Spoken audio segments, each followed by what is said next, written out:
Greetings, YouTube. So someone asked me if I was going to talk about the debacle in Texas. And I said, well, how many different ways can I say Republicans are assholes? And it was their position that the more voices in the choir, the better. So, okay, I'll add my voice to the choir. Republican politicians are assholes. And in general, people who vote Republican are assholes as well. And white nationalists, for that matter. But let's take a step back. When it comes to the Texas debacle. Let's look at the big picture for a minute. We're going to look at things globally, literally globally for a moment before we start looking at the details that are going on in Texas right now. The reason that there was that huge trough of cold air that went all the way down to the Gulf of Mexico while leaving the two coastal regions relatively warm for this time of year, or at least seasonally close to our temperature range, is because we humans have broken the Arctic climate cycle. There used to be a functioning climate cycle, and that would dip, but it would rarely dip below the border between the United States and Canada. It would just hit those northern states that would get, socked with really unbelievably heavy weather for, 2 to 3 months a year. I live in New England. I'm really used to it. I can remember the storm in 1978, walking down the center of a highway because it was the thinnest spot in the snow, and I was the only human being out there. I was the only living thing moving, was me walking down the middle of a highway. It was friggin' surreal. I wasn't the smartest lad. But, so we created this problem. By breaking that cycle, we keep pumping more and more energy into the system, and that means you're going to get more and more erratic weather patterns. Cold in places where you didn't get cold before. Hot in places you don't get hot before. Incredible droughts and wildfires, torrential rains and flooding.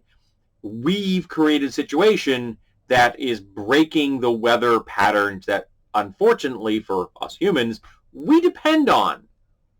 Now, realize that we're not going to harm the Earth. The Earth is fine. Okay? The Earth will get along just fine without us. And after about 5 to 10,000 years, will not really notice us at all, except for the few lumps of rock left behind that may slowly weather away until our presence disappears. Okay? But we are breaking the weather patterns, and there will be at some point in the future where we may not be able to support an agrarian structure system, and we're just gonna die. I won't live to see that. And I'm hoping that we either fix it, or at least my nephews don't get to see that, but their children will, if they have them. Because it's becoming increasingly clear to the young people that having kids might just be an act of cruelty to bring them into a world that we're killing. Not the planet, but to support us. Okay? Now, and some of the most loudly spoken voices that are denying that this is going on, of course, the Republicans, because they are accepting bribe money from the fossil fuel industries. And one of the centers of the fossil fuel industry in America is Texas. One of the greatest energy producers in the United States is Texas, even though at the moment they are just now putting their electrical system back in order. And people who actually maintained electricity, those that didn't lose it, some cases are being hit with $10,000, $15,000, $20,000 bills because they're being price gouged. And if the federal government doesn't come in there and fucking fix that, there's a real problem. But you're asking, why was Texas hit so bad by this particular weather pattern? Lots of places are hit bad by weather problems. Because you see, Texas has its own power grid.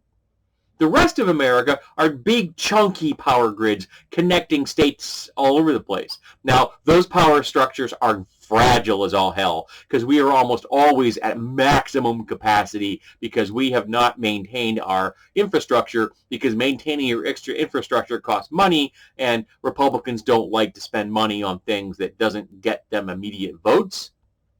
So they're not likely to do that. And they'll grudgingly admit there's a problem when there's absolutely nothing they can do about it and then make some half-assed effort to fix it, but they're not addressing the situation, which is we need to significantly evaluate, rebuild, and reinforce our entire power grid, not to mention move from fossil fuels to renewables. Oh, and by the way, the bullshit narrative coming out of Texas about, windmills don't work in cold weather. There are windmills in Antarctica that are working just fucking fine. So that's bullshit. Yes, during snowstorms, solar panels do not pick up much sun. Who knew? But apparently, during major snowstorms, Texan infrastructure systems fucking collapse. So maybe you shouldn't blame the 10% of the energy provided by renewables, and you should blame the 90% of the energy system that's run on fossil fuels and completely collapsed in Texas because it's on its own grid, completely privatized because power companies and fossil fuel manufacturers bribed Republican politicians. Now, some people are taking the position that, well, they got what they deserved. That's bullshit. It's bullshit because if you think people deserve to suffer because they are dumb when it comes to making political decisions, you're an asshole. Nobody deserves to suffer.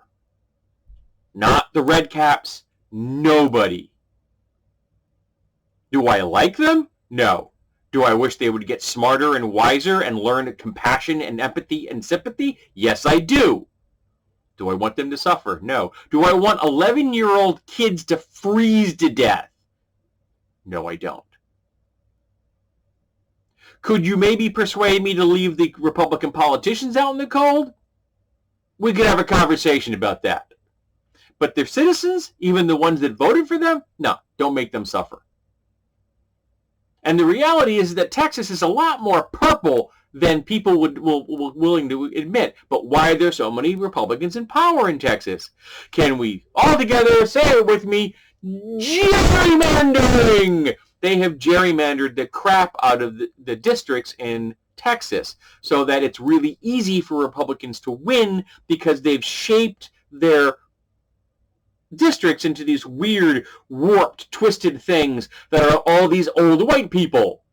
Because if you were to have districts of everyone and a politician actually had to convince a diverse population of conservatives and Democrats and progressives, and I make a distinction between Democrats and progressives, then you couldn't get those politicians in office. You wouldn't have the ones that are sucking the dicks of the fossil fuel companies in power because they wouldn't have gotten enough votes to get there, which is why they gerrymandered the system. Now, I think that there are better ways of coming up with a system. I think, for example, you could maybe find, you figure out, say if a state's got 12 representatives. I don't know how many Texas has. I don't know. I don't care. We'll say 12 is a nice dozen. We'll say you find the 12 biggest population zones. Okay, and you could do that with math and population charts from the census, things like that. And then you just find, okay, those are the centers of our districts. And then you create a halfway mark between the two, and bingo, you've got zones, you've got districts. And those districts wouldn't be gerrymandered.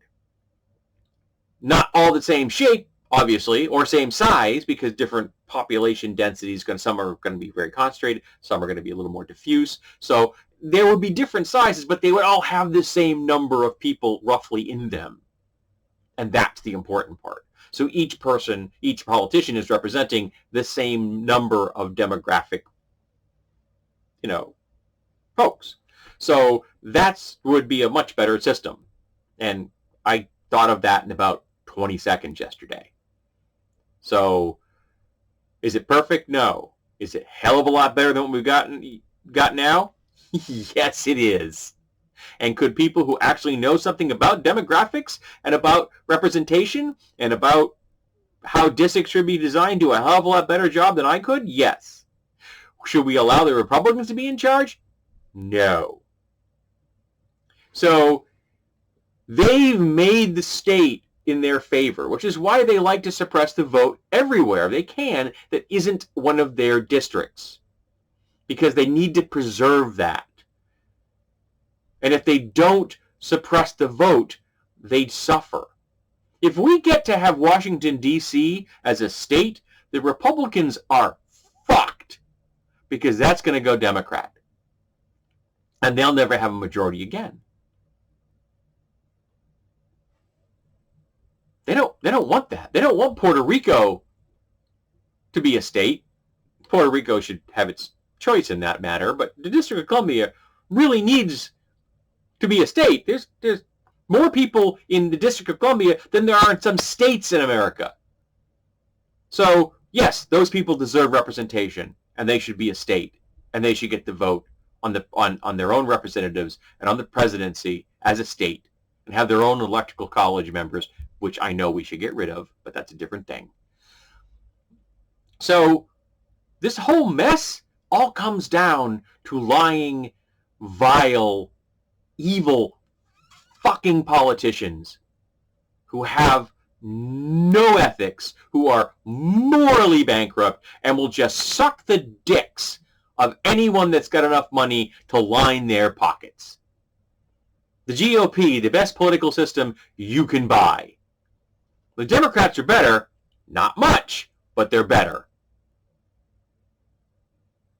And as long as we allow the system to continue to do this, to continue to exist, it will continue to happen.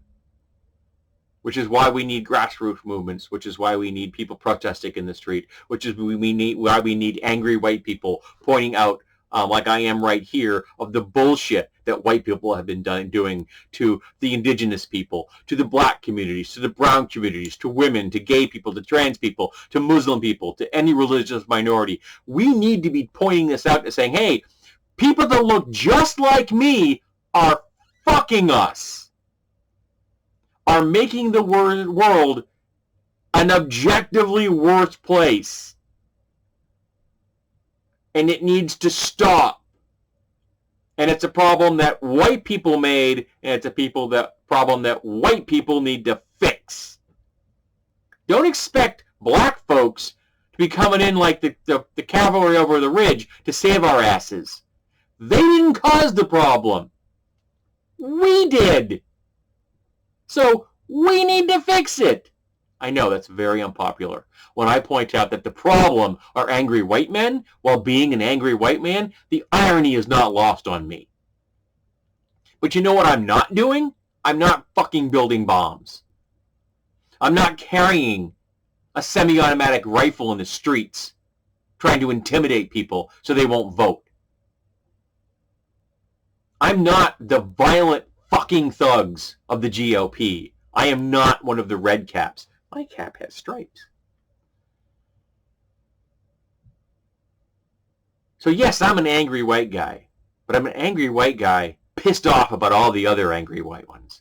The ones who storm capitals, who beat police to death, who intimidate black voters, who pepper spray peaceful protesters, who have 100 fucking riot gear equipped police on the Capitol steps for peaceful protest, but who let white nationalists stroll right in. Do you know of the people that they have arrested and investigated for the invasion of the Capitol, 15% of them are military veterans? What a fucking surprise. So yes, I'm talking about the debacle in Texas, but it's a bigger fucking issue. And don't let me forget Ted Cruz, a man who personally would shoot immigrants coming across the border because they're trying to escape a horrible situation so that their children can have a better life. who then moved his children across a border into Mexico so his children could be safe during a weather disaster of his own fucking making.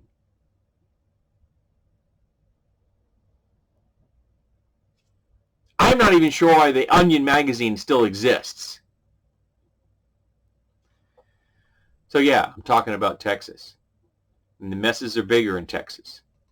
But they're messes that we made. White people. And they're messes that we can fix. White people. If we get angry enough and we continue to vote for the most progressive candidates we have, sadly Democrats, but keep doing it. Keep voting these assholes out of office and keep insisting that we hold them accountable. Ted Cruz should be in prison. He incited a riot. He endorsed a riot.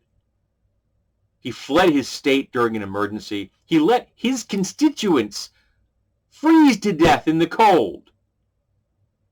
He should be in prison. Just like all the other Republicans. Because they're all part of one big fucking terrorist organization. Backed by the billionaires whose goal is to destroy America. If you think it's an act of hyperbole, look at the fucking world around you.